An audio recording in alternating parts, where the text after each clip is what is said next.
नमस्कार साथियों, स्वागत है आपका अपने YouTube channel YK online education में। उम्मीद है आप सब लोग स्वस्थ होंगे, मस्त होंगे और पढ़ाई में व्यस्त होंगे।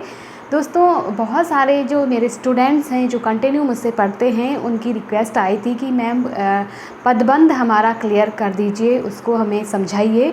तो आज उन्हीं की फरमाइश पर मैं पदबंध वाला टॉपिक लेकर के आई हूँ। उम्मीद है आप लोगों को आज यहाँ से ज़रूर समझ में आएगा और ये टॉपिक अब इसके बाद आपको कोई कन्फ्यूजन नहीं होगा। हम डिटेल से पढ़ेंगे इस वीडियो में कि पदबंध क्या होता है, कितने प्रकार का होता है। जो भी आपके डाउट्स हैं सारे मैं क्लियर करने की कोशिश करूंगी। तो आप लोग बने रहिए वीडियो में लास्ट तक, पूरा वीडियो ज़रूर देखें और अपने दोस्तों के साथ भी शेयर करते रहिए ताकि उनकी भी आपकी तरफ से हेल्प हो जाए। और अगर आप प्रैक्टिस सेट नहीं देख रहे हैं जो आजकल हमारे चल रहे हैं, जो वीडियो VPDO या अन्य ग्रुप सी की जो तैयारी कर रहे हैं, उनके लिए मैं खासकर कहना चाहूँगी कि प्रैक्टिस सेट आपके लिए आपकी परीक्षा में बहुत हेल्पफुल होते हैं। तो आप लोग प्रैक्टिस सेट ज़रूर कीजिए। मेरे चैनल पर मैंने बहुत सारे प्रैक्टिस सेट मैं करवा भी रही हूँ और पहले भी मैं करवा चुकी हूँ, तो आप लोग ज़रूर देखिए। तो चलिए शुरू करते हैं आज का ये सेशन।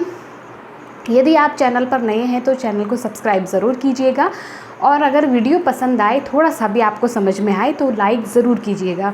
तो चलिए बढ़ते हैं आगे, शुरू करते हैं हमारा ये टॉपिक पदबंध।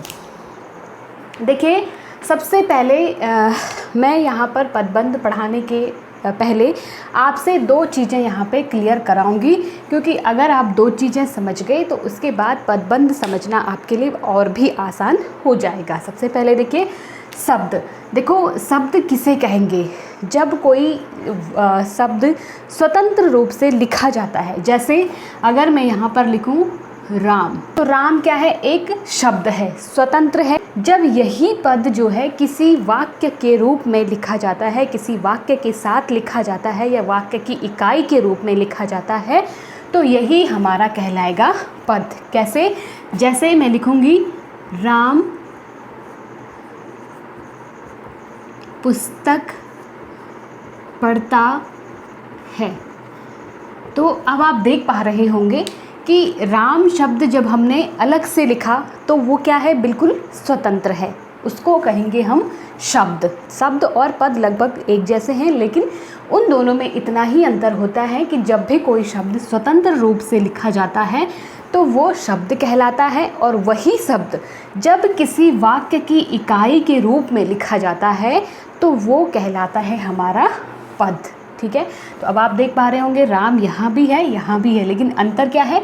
यहाँ वो एक वाक्य के साथ लिखा गया है, तो इसको हम कहेंगे पद। ठीक, उम्मीद है आप लोग पद और शब्द में अंतर समझ पाए होंगे। जैसे दूसरा शब्द यहाँ पे लिया जाए पुस्तक, इसका दूसरा उदाहरण आप देख लीजिए। पुस्तक जैसे मैं लिखूं, तो अभी हमने जब पुस्तक लिखा तो पुस्तक क्या लिखा? स्वतंत्र रूप से लिखा, लेकिन जैसे ही हमने एक वाक्य के साथ उसको अन्य शब्दों के साथ जोड़ करके लिखा तो उसको हमने कैसे लिखा? राम पुस्तक पढ़ता है। ठीक, तो ये उसके क्या हो जाएगा? पद हो जाएगा। तो वही चीज़ मैं यहाँ पे, और एक तो हम पढ़ रहे हैं, पद पढ़ रहे हैं, और यहाँ पे दूसरा शब्द आप देखिए बंद। बंद का मतलब होता है बंधा हुआ। कोई भी पद जो है वाक्य के साथ, जो वाक्य की इकाई के रूप में क्या है? बंधा हुआ है, तो उसे हम कहेंगे पदबंध। ठीक है, चलिए अब हम आगे थोड़ा सा इसको और अच्छे से समझते हैं। देखो, अब दो वाक्य मैंने यहाँ पर लिखे, राम घर गया सीता सुंदर है। तो अपने आप में, जैसे मैंने शब्द बताया, पद बताया है ना, तो ये क्या है? हमारा अपने आप में एक पदबंध है, क्योंकि यहाँ पर जो शब्द देख पा रहे हैं वो आपस में एक इकाई के रूप में, एक वाक्य की इकाई के रूप में आपस में जुड़े हुए हैं, और वो पद क्या हुए हैं? जुड़े हुए, यानी कि बंधे हुए हैं। तो ऐसे ही शब्दों को हम कहते हैं पदबंध। अब ये तो हो गया हमारा पदबंध। अब हम आगे जानेंगे कि पदबंध कितने प्रकार के होते हैं, क्योंकि तभी आपको ये पदबंध तो आपको समझ में आ गया कि पदबंध कहते किसे हैं। लेकिन आपसे प्रश्न कैसे बनेगा? राम घर गया, ये कौन सा पदबंध है? तो आपको यहाँ पे राम घर, इस तरह से आपको पूछा जाएगा कि राम घर कौन सा पदबंध है, या सीता सुंदर, या फिर हो सकता है और भी लंबा वाक्य आपके पास दिया हुआ हो, लेकिन वो एक छोटे से वाक्य या छोटे से एरिया को ही अंडरलाइन कर देगा और कहेगा कि रेखांकित वाक्य कौन सा पदबंध है। तो पदबंध के जो हैं 5 प्रकार होते हैं। मैंने यहाँ पे डायग्राम से भी आपको समझाने का प्रयास कर रही हूँ। देखिए कौन से, सबसे पहला है हमारा संज्ञा पदबंध। आप लोग नोट डाउन भी करते रहिए, हो सके तो ऐसा ही डायग्राम बनाइए, क्योंकि डायग्राम बनाने से चीज़ें आपको अच्छे से याद होंगी, ज़्यादा लंबे समय तक आप उन्हें याद रख पाओगे। दूसरा है हमारा सर्वनाम पदबंध, तीसरा है क्रिया पदबंध, चौथा है विशेषण पदबंध और पांचवा है क्रिया विशेषण पदबंध। देखो पिछले वीडियो में मैं काफ़ी कुछ चीज़ें आपको पढ़ा चुकी हूँ, फिर से मैं एक बार इनकी सबसे पहले आपको ये चीज़ें समझ में आनी ज़रूरी है, तभी आप पढ़ पाओगे कि इनके जो पदबंध हैं वो कैसे बनेंगे। ठीक है, सबसे पहले संज्ञा तो आप बचपन से ही पढ़ के आए हैं। संज्ञा शब्द क्या होते हैं? किसी वस्तु, स्थान, प्राणी के नाम को संज्ञा कहते हैं, आपको पता ही है। तो ये तो आपको पता चल गया। तो अब हम वाक्य में पहचान करेंगे कि हमारा संज्ञा पदबंध किस में बनेगा, उदाहरण से हम अगले में समझेंगे। पहले मैं एक ओवरव्यू इनका आपको बता देती हूँ।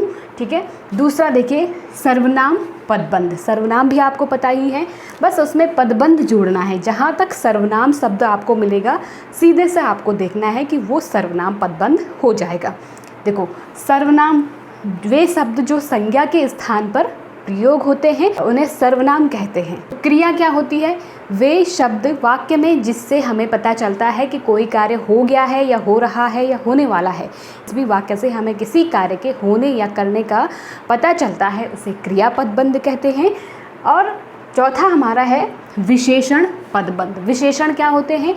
विशेषण का मतलब है कि जो शब्द क्या होते हैं, संज्ञा और सर्वनाम की विशेषता बताते हैं, उन्हें विशेषण कहते हैं। जैसे मोटा, पतला, छोटा, लंबा, ये जो सारे हैं ये विशेषण हैं। काला, गोरा होता है ना, तो वे शब्द जो संज्ञा या सर्वनाम की विशेषता बताते हैं उन्हें विशेषण कहते हैं। और क्रिया लास्ट हमारा है क्रिया विशेषण। क्रिया विशेषण वे शब्द होते हैं जो क्रिया की विशेषता बताते हैं। विशेषण क्या थे? जो संज्ञा और सर्वनाम की विशेषता बताते हैं, लेकिन जो क्रिया है उसकी विशेषता बताते हैं क्रिया विशेषण। ठीक है, यानी कि क्रिया विशेषण शब्द वे होते हैं जो क्रिया की भी विशेषता बताते हैं। ठीक, तो ये आपस में क्या है, एक दूसरे से कनेक्ट हैं। तो हम अब इनको एक एक करके और उदाहरण से समझेंगे। पदबंध के 5 भेद हैं, एक एक करके उदाहरण से हमें इनको समझना है। तो सबसे पहले है संज्ञा पदबंध। इसकी आप परिभाषा अगर नोट डाउन करना चाहो तो कर सकते हो कि वाक्य में जो शब्द संज्ञा का कार्य करते हैं उन्हें हम संज्ञा पदबंध के नाम से जानते हैं। ठीक, उदाहरण से समझते हैं। देखो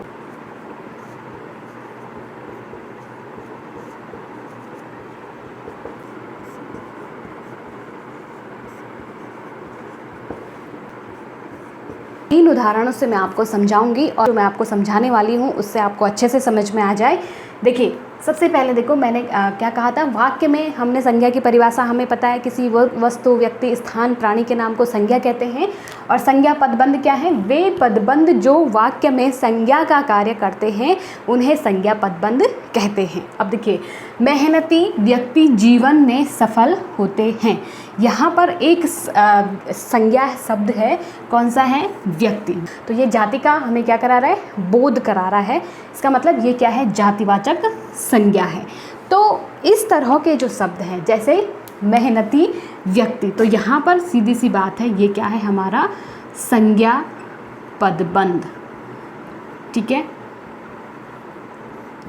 आपसे सीधा सा ऐसे ही प्रश्न बनेगा, एक वाक्य आपके पास दिया हुआ रहेगा सेम टू सेम कि मेहनती व्यक्ति जीवन में सफल होते हैं, और मेहनती व्यक्ति को अंडरलाइन कर देगा, फिर पूछेगा कि रेखांकित वाक्य कौन सा पदबंध है। ठीक है, तो आपको बताना है कि जो मेहनती व्यक्ति है ये क्या है आपका, क्योंकि जो अंतिम वाक्य होता है, जो अंडरलाइन आपको दिखेगी, उसका जो अंतिम वाक्य होगा या अंतिम पद होगा वो ही हमारा पदबंध बनेगा। ध्यान रखिएगा, किसी भी वाक्य को अगर अंडरलाइन किया हुआ है तो जहाँ तक वो चाहते तो यहाँ तक कर सकते थे या यहाँ तक कर सकते थे, लेकिन अंडरलाइन सिर्फ व्यक्ति तक किया गया है, तो उस व्यक्ति को यानी कि उस वाक्य का जो अंतिम पद है उसको हमें लेना है और उसमें हमें पदबंध बताना है। तो व्यक्ति यहाँ पे क्या है, संज्ञा शब्द है, जातिवाचक संज्ञा है, और पदबंध क्या हो जाएगा हमारा, संज्ञा पदबंध हो जाएगा। ठीक, दूसरा देख लेते हैं। हरे रंग की पुस्तक मेज पर रखी है। अब इसको अंडरलाइन कैसे कर देगा, ऐसे। ठीक, आपको पूछेगा हरे रंग की पुस्तक मेज पर रखी है, इस वाक्य में पदबंध बताइए, रेखांकित पदबंध बताइए। तो रेखांकित में अंतिम क्या है हमारा, पुस्तक है। खुद ही सोचे कि पुस्तक क्या है हमारा, संज्ञा शब्द है। ठीक है, तो यहाँ पर भी हमारा क्या हो जाएगा, संज्ञा पदबंध हो जाएगा। ठीक है, चलिए इसके बाद तीसरा वाक्य देख लीजिए। दशरथ पुत्र राम, इसको भी क्या कर लेंगे, अंडरलाइन कर देंगे और आपसे पूछा जाएगा कि बताइए इसमें कौन सा पदबंध है। तो देखो राम क्या है, किसी व्यक्ति विशेष की बात हो रही है, तो ये भी क्या हो जाएगा हमारा, संज्ञा पदबंध हो जाएगा।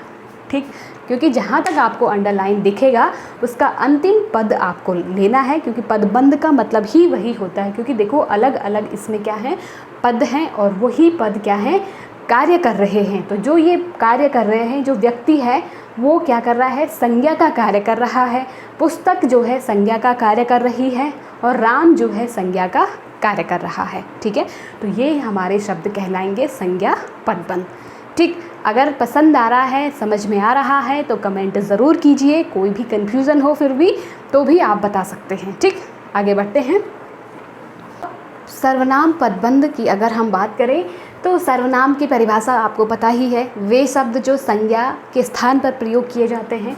और पदबंध क्या है, सर्वनाम पदबंध आप लिखना चाहो तो लिख सकते हो। सर्वनाम पदबंध वे पदबंध होते हैं जो वाक्य में सर्वनाम पदबंध का कार्य करते हैं, उन्हें हम सर्वनाम पदबंध कहते हैं। ठीक है, तो देखिए उदाहरण से समझते हैं इसको। सबसे पहला उदाहरण है, हड़ताल में जाने से वह बीमार पड़ गया। आपके पास प्रश्न कहाँ तक बनेगा, यहाँ तक। बताइए रेखांकित पदबंध कौन सा है। तो अब आपको पता है कि इस पूरे वाक्य में अगर हम देखें तो एक ही पद है जो सर्वनाम का कार्य कर रहा है, वह क्या है, सर्वनाम है। हम चाहते तो यहाँ पे जैसे हमने कहा सर्वनाम क्या होते हैं, संज्ञा के स्थान पर प्रयोग होते हैं। तो संज्ञा के स्थान पे यानी कि अगर हम लिखते हैं यहाँ पे संज्ञा, हड़ताल में जाने से श्याम बीमार पड़ गया, तो फिर वो संज्ञा पदबंध हो जाता। ठीक है, लेकिन यहाँ पे क्या है, वह है, उस व्यक्ति को नाम से नहीं बल्कि सर्वनाम से इंडिकेट किया जा रहा है। ठीक है, उससे पहचान, सर्वनाम का मतलब ही होता है पहचान या नाम। ठीक है, तो देखो वह जो शब्द है ये क्या कर रहा है, सर्वनाम का कार्य कर रहा है। इसका मतलब ये क्या है, सर्वनाम पदबंध। ठीक, ध्यान रखिएगा। इसी तरह से दूसरा, अब सर्वनाम आपको पता होने चाहिए कौन कौन से होते हैं, मैं, तुम, आप, वे, हम, हमारा, ये सारे क्या हैं, हिंदी में सर्वनाम है। ठीक है, तो देखो घायल पड़े तुम, अब बताइए इसमें कौन सा सर्वनाम है। ये भी आपको कहाँ पर आपको सर्वनाम दिख रहा है, तुम भी क्या है, सर्वनाम है। तो ये भी हमारा क्या हो जाएगा, सर्वनाम पदबंध हो जाएगा। ठीक, आपके मित्रों में कौन साथ देगा, तो यहाँ से यहाँ तक आपको अंडरलाइन करके दे देगा और पूछेगा इसमें कौन सा माफ़ कीजिएगा पदबंध है। तो कौन भी हमारा क्या है, सर्वनाम है, इसलिए इसको भी कहेंगे सर्वनामिक पदबंध। ठीक है, तो आप देख पा रहे होंगे कि आपको पहचान क्या करनी है। कोई भी वाक्य आपके पास दिया रहेगा तो आपको उसमें देखना है कि वो शब्द संज्ञा है। जहाँ तक मैंने क्या कहा कि अंडरलाइन जो किया हुआ होगा, रेखांकित जो पद होगा, उसका अंतिम पद आपको देखना है कि उसमें किस पर फोकस किया गया है। ठीक है, तो लास्ट में जो पद होगा वही आपका पदबंध कहलाएगा। ठीक है, तो ये आपको ध्यान रखना है। आगे बढ़ते हैं। विशेषण पदबंध की, विशेषण आपको पता है संज्ञा या सर्वनाम की विशेषता बताने वाले शब्दों को विशेषण शब्द कहते हैं। और पदबंध यहाँ पे हम पढ़ रहे हैं विशेषण पदबंध, तो वे पदबंध जो वाक्य में संज्ञा या सर्वनाम के विशेषण के रूप में कार्य करते हैं। कैसे, उदाहरण से समझते हैं। देखो वह बहुत सुंदर चित्र बनाता है। आपसे प्रश्न कैसे बनेगा, वह बहुत सुंदर, तो यहाँ तक आपसे अंडरलाइन करके दे देगा और फिर पूछेगा कि ये कौन सा पदबंध है। तो देखिए, चित्र जो शब्द है वो हमारा क्या है, संज्ञा शब्द है, ठीक है। और उसकी विशेषता क्या है, वह उसकी विशेषता है बहुत सुंदर। सुंदर क्या है, यहाँ पे विशेषण है। तो हमने परिभाषा में क्या पढ़ा कि वे पदबंध जो वाक्य में संज्ञा या सर्वनाम के विशेषण के रूप में कार्य करता है। तो संज्ञा शब्द हमें पता है चित्र है, और इसकी विशेषता क्या है कि वो बहुत सुंदर है, ठीक है। तो देखिए, आपको अंडरलाइन यहाँ तक दिया हुआ है, तो इसका मतलब ये विशेषण हो गया, और यहाँ पर आपका पदबंध हो जाएगा विशेषण पदबंध, ठीक है। ध्यान रखिए, बहुत ज़्यादा टफ नहीं है, बहुत आसान है। बस आपको संज्ञा, सर्वनाम, क्रिया, विशेषण, क्रिया, ये आपको ध्यान होनी चाहिए, ठीक है। तो बस ये अगर आपको पता है तो आप इजीली बहुत आसानी से अपने पदबंध की पहचान कर सकते हो। और 5 तो पदबंध हैं, आपको पता ही है। इसी प्रकार सुंदर दिखने वाली लड़की अच्छा गाती है। अब यहाँ पर देखो, यहाँ से यहाँ तक आपको अंडरलाइन करके दे देगा, क्योंकि एक यहाँ पे लड़की है जो क्या है, संज्ञा है, संज्ञा शब्द है लड़की, है ना। उस लड़की की विशेषता क्या है, सुंदर दिखने वाली है वो, है ना।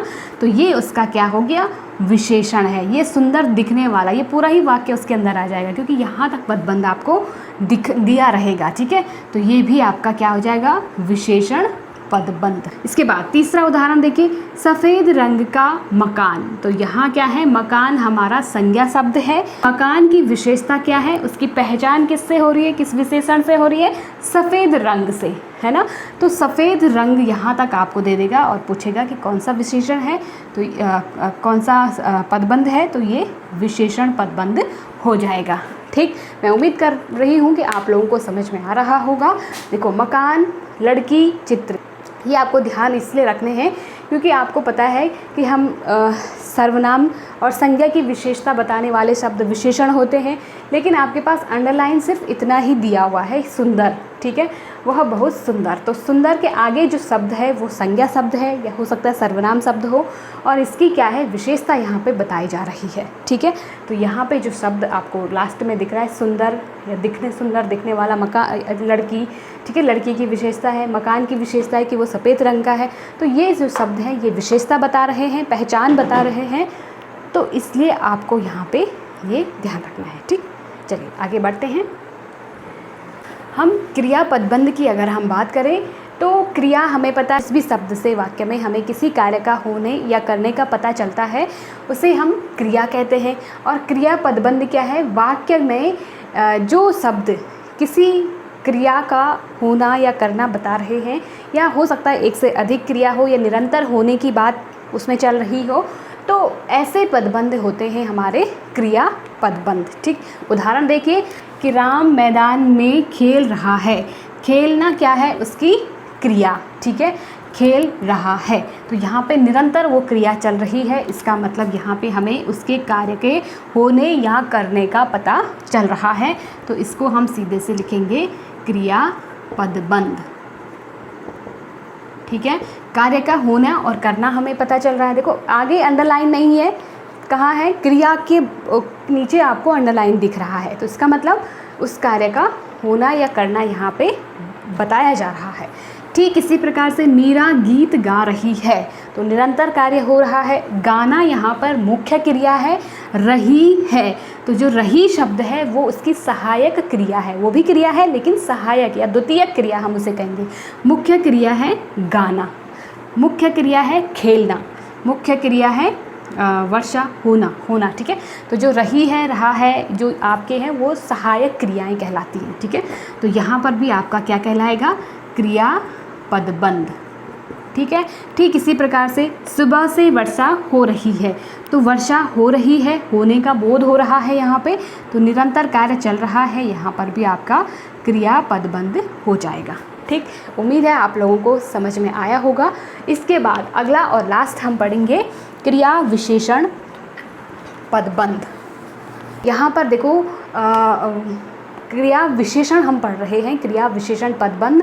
तो वे पदबंध जो वाक्य में क्रिया की विशेषता बताने का कार्य करते हैं उन्हें हम क्रिया विशेषण पदबंध कहते हैं। देखो अब क्रिया की विशेषता, क्रिया क्या है यहाँ पे, अगर हम उदाहरण देखें तो क्रिया है आ गए, आना यहाँ पर क्या है, आ गए मुख्य क्रिया है, लेकिन उस क्रिया की विशेषता क्या है, बहुत जल्दी। अगर हम बहुत जल्दी शब्द को 1 मिनट के लिए हटा दें तो आज तुम आ गए, हम कह सकते हैं ना, आज तुम आ गए, तो आ तो गए लेकिन कैसे आए, बहुत जल्दी आए। तो जो ये शब्द होते हैं, जैसे श्याम का घोड़ा बहुत तेज़ दौड़ता है, अगर बहुत तेज को हटा दें तो श्याम का घोड़ा दौड़ता है, दौड़ तो रहा है लेकिन कैसे दौड़ रहा है, बहुत तेज। तो जो ये शब्द आपको दिख रहे हैं, ये शब्द इस क्रिया की क्या बता रहे हैं, विशेषता बता रहे हैं कि कार्य तो हो रहा है, क्रिया तो हो रही है, लेकिन क्रिया कैसे हो रही है, धीरे हो रही है, तेज हो रही है, जैसे भी हो रही है।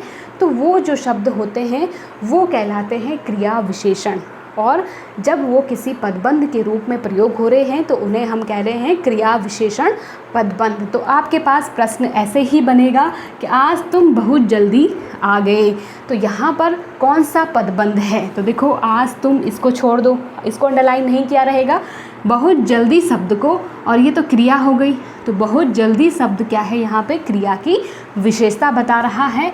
इसका मतलब ये क्या है, क्रिया विशेषण पदबंध।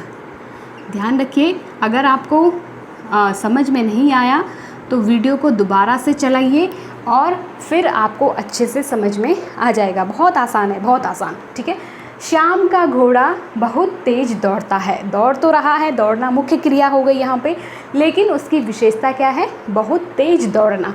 तो जो बहुत तेज जो शब्द है ये क्या है, हमारा क्रिया विशेषण का कार्य कर रहा है, इसलिए इस शब्द को हम कहेंगे क्रिया विशेषण पदबंध, ठीक है। ध्यान रखिए, लास्ट हमारा उदाहरण है, राघव सुबह जल्दी उठता है। अगर जल्दी को हटा दें तो राघव सुबह उठता है, तो सुबह उठता है लेकिन कैसे उठता है, जल्दी उठता है ना, बहुत सुबह उठता है। तो जो जल्दी शब्द है उसने उसके उठने की जो क्रिया है उसको क्या कर दिया है, और भी क्लियर कर दिया है कि वो जल्दी उठ रहा है, धीरे उठ रहा है। तो इससे हमें पता चलता है कि वो क्रिया किस तरह से हो रही है। और जो शब्द आपको दिख पा रहा है जल्दी शब्द क्या है, क्रिया विशेषण पदबंध हो जाएगा, ठीक है। तो मैं उम्मीद कर रही हूँ कि आप लोगों को यहाँ तक समझ में आ गया होगा। यदि आपको समझ में आया है तो मुझे ज़रूर कमेंट करके बताइएगा कि कैसा लगा आज का ये सेशन, और फिर भी अगर कोई डाउट आपका रह गया हो तो भी आप मुझे कमेंट करके बताइए। मैं अगले वीडियो में आपका डाउट क्लियर करने की पूरी कोशिश करूँगी, और कोई भी आपका प्रश्न हो तो वो भी आप कमेंट बॉक्स में ज़रूर लिखिएगा। अपने दोस्तों के साथ शेयर करना बिल्कुल भी ना भूलिए, लाइक ज़रूर कीजिएगा। मिलते हैं अगले सेशन में अगले वीडियो के साथ। कोई भी टॉपिक जो आपको नहीं आता है मुझे बताइए कमेंट करके, मैं उस पर ही आपका अगला वीडियो लेकर के आऊँगी। तो मिलते हैं अगले वीडियो में, तब तक के लिए आप पढ़ते रहिए, अपना और अपनों का ध्यान रखिए। नमस्कार।